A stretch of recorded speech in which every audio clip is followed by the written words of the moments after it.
सखी सूट बूटा झाड़ के कितना बड़ाई करी अपन भातार के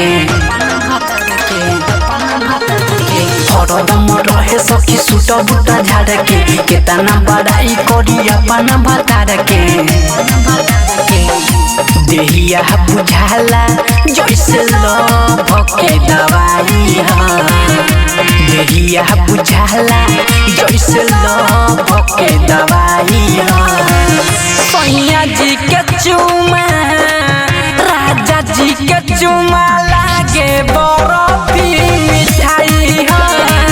सैया जी के चुमा लागे बर्फी मिठाई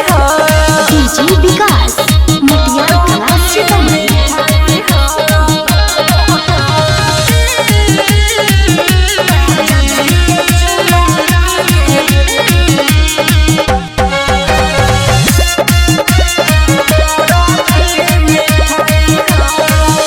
सुख दुख बुझे हरदम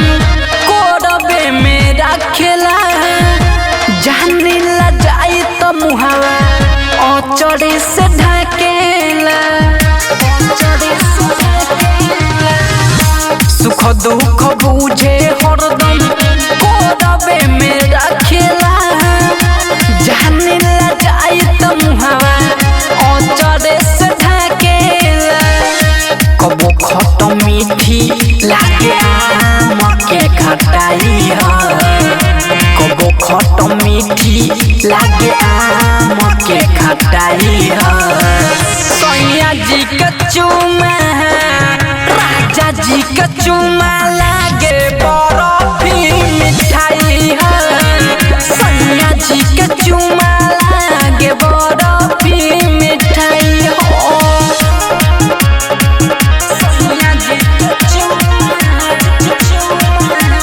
डीजे विकास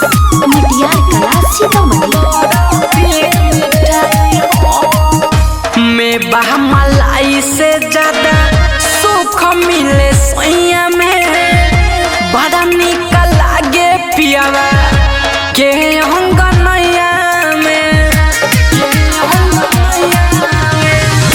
में बहमलाई से ज्यादा